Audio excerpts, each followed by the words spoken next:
perfectionism, masquerading as high standards. People spend weeks analyzing their work patterns before identifying their Pareto zones. They research dozens of productivity tools before choosing one. They design elaborate tracking systems before starting any experiments. This analysis paralysis prevents them from gathering the real-world data they need to optimize their approach.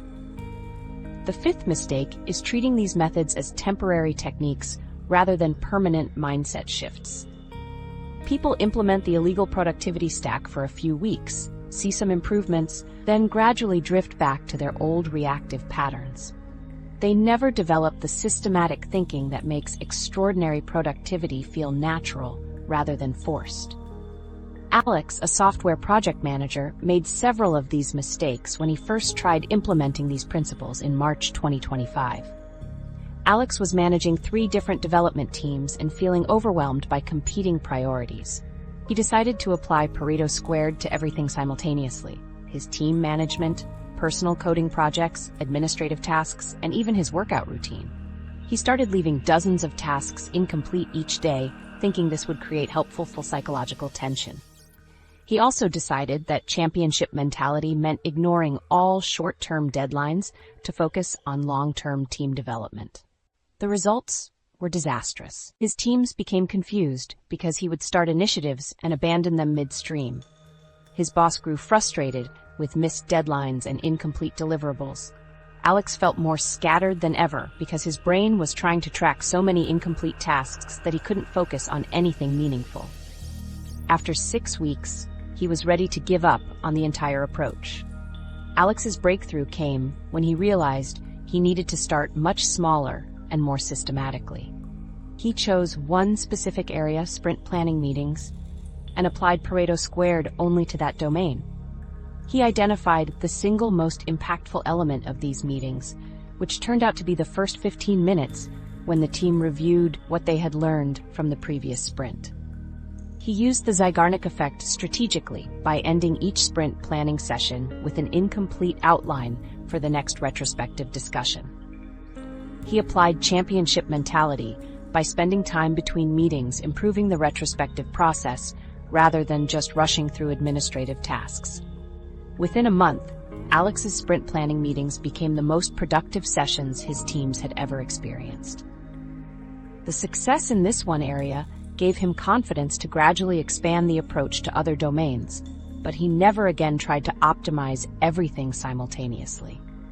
Perfectionism becomes the enemy of the Pareto principle because it prevents you from embracing good enough strategically. When you spend excessive time polishing work that falls outside your critical 10%, you're essentially optimizing the 90% that produces minimal impact. The goal isn't to do everything perfectly. It's to do the right things well enough while ignoring everything else.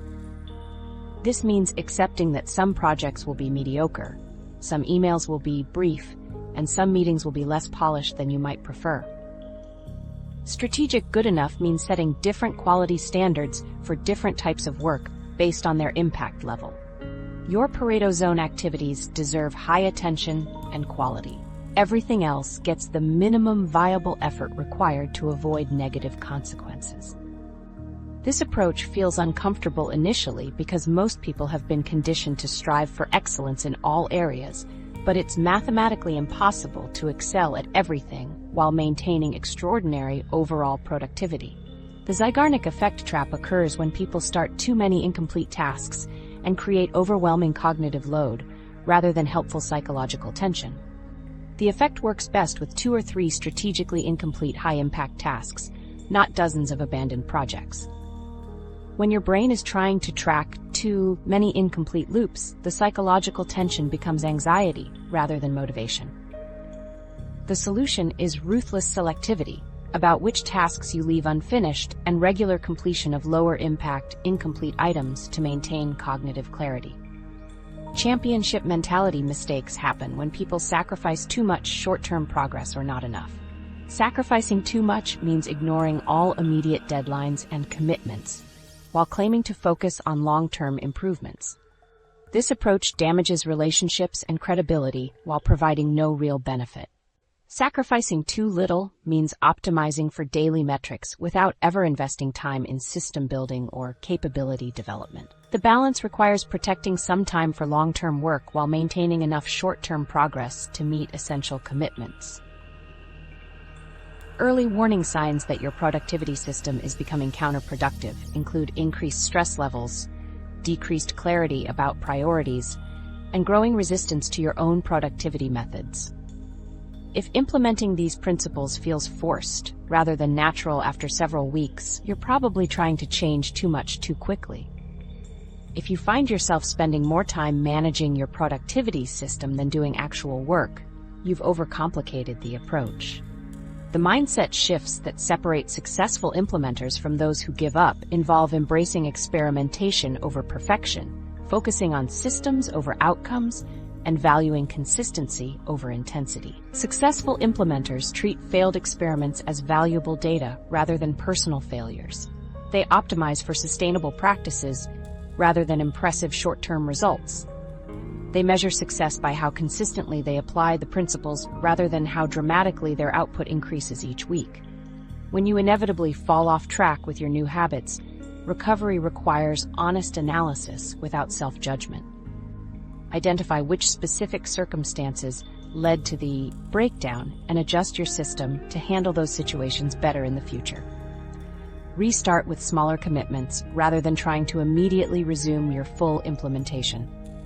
Focus on rebuilding one principle at a time rather than attempting to restore your entire productivity stack simultaneously. Understanding these pitfalls increases your success probability from roughly 20% to 80%. Because most people abandon these methods due to implementation mistakes rather than flawed principles.